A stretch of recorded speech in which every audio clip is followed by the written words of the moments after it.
Next, we're going to look at composing rational functions. And again, what you'll see is that this just ends up leading to some messy, complex fractions that we have to simplify. And I promise you're going to get really good at it. We'll keep practicing, and you'll practice in calculus. And I know it seems challenging sometimes, but we will get to be pros. There's also some really interesting domain stuff in here. So let's look at that first.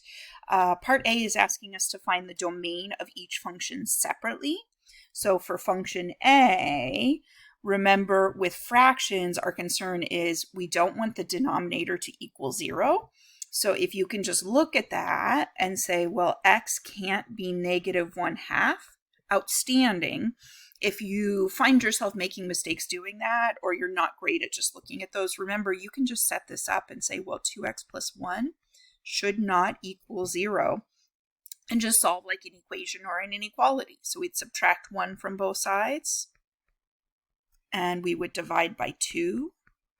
So if you're messing up signs or getting fractions upside down, just take that second to do a little scratch work. That's never a bad thing. For function B, the denominator is x minus 4. So we want to make sure that x does not equal +4.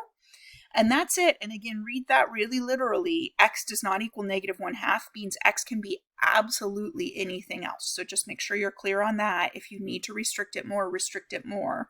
But as we're doing rational functions, we'll see a lot of just making sure the denominator is not 0. So what we see here is composition. We're looking for a of b of x. And I typically don't use this notation a lot, but I want to make sure you remember it. We can rewrite this as a of b of x. Those two mean the exact same thing. And it's just kind of a different emphasis on a of b is a new function versus an emphasis on we're plugging b into a. Either way, it does mean the same thing. So function b is 1 over x minus 4, and we're being asked to use that as our input for function a. And this is where it gets a little bit tricky and is maybe a little bit messier than what you would have done in a pre-calc 1. Our function has variables top and bottom, so we're going to have to plug this in twice. So function a, this one right here, takes whatever we give it, and it gives us back our own input, 1 over x minus 4, divided by 2 times our input, plus 1. So we're done with the composition. That's the function notation part. The rest of this is just algebra practice. So again, remember that 2 is a 2 over 1. A lot of times people will do 2 over 2 there.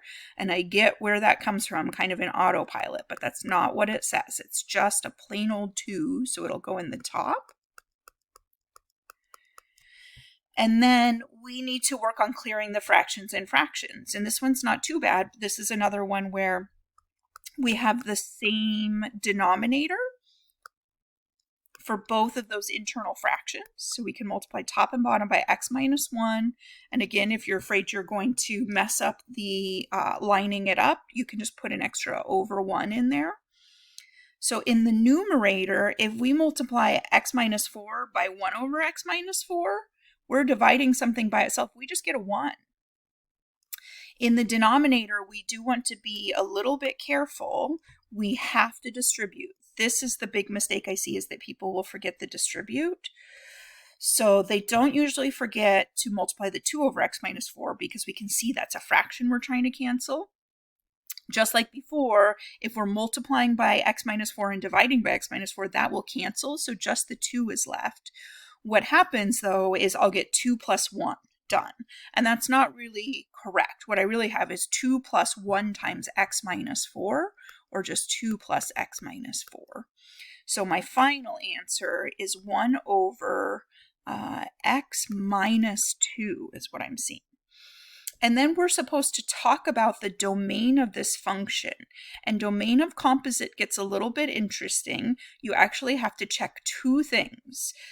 The simplification we did was just to kind of give ourselves a shortcut for what happens if you first plug a number into the inner function and then take that and plug it into the outer function. So sometimes we lose track of the domain restrictions of that inner function. And basically the gist of it is you can't survive a composite function if you don't even survive the first step, which is plug it into B in this case. So we first need to look at the domain restriction for B. That was x cannot equal 4. And then the other restriction doesn't come from A because we're not plugging x's directly into A, we're plugging B of x's into A. And the way we can see if that causes any problems is actually right here. We've done all the simplification. If we introduced any new problems, those will be really obvious at the end. So you always need to check the inner function and the final simplified composite function. Sometimes they'll say the same thing, sometimes there'll be no restrictions, but for rational, we usually get a restriction for each one. So we can even just put a comma is fine with me. The domain is x cannot equal 4 and x cannot equal 2. So if you want to be really formal and careful, it's an and statement. Those both have to be true statements.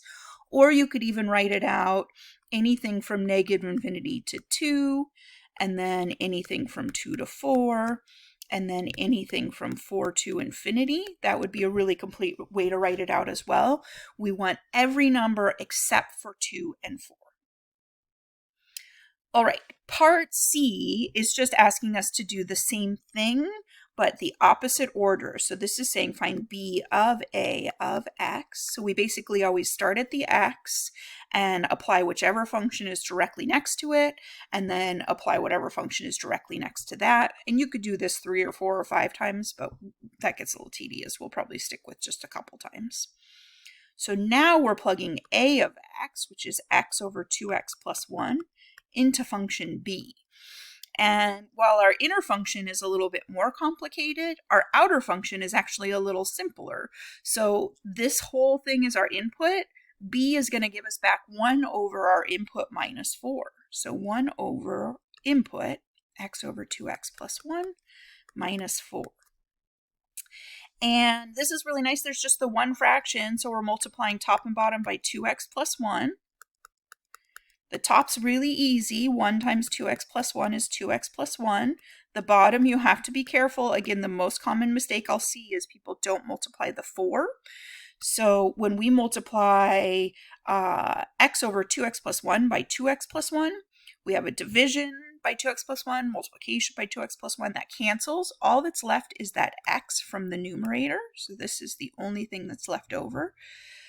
But then don't forget, we're subtracting 4 times the 2x plus 1. This is the one that'll get forgotten because there's no fraction to clear out. And then we do have just a little bit more simplification we can do. I see a negative 8x minus 4.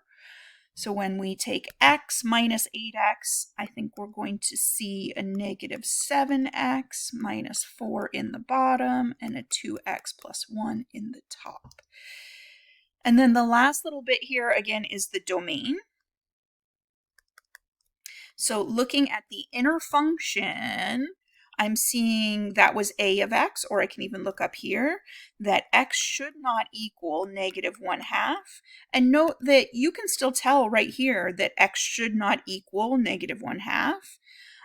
It's not until you clear the fractions over here that you kind of lose that. We could even see it for a couple of steps to begin with, but then our simplification kind of hid from us that there was a problem there. The other restriction needs to come from negative 7x minus 4 should not equal 0. Sorry, that's getting just out of the screen for you, which means negative 7x should not equal 4, which means x should not equal negative 4/7. So there is one version of writing this. And again, if you want to be really, really clear for yourself, you could write it out fully with intervals, but I'm completely happy with the not equal to. Okay, so that's a review of composition. Hopefully it's not too rusty and this will be pretty easy to practice.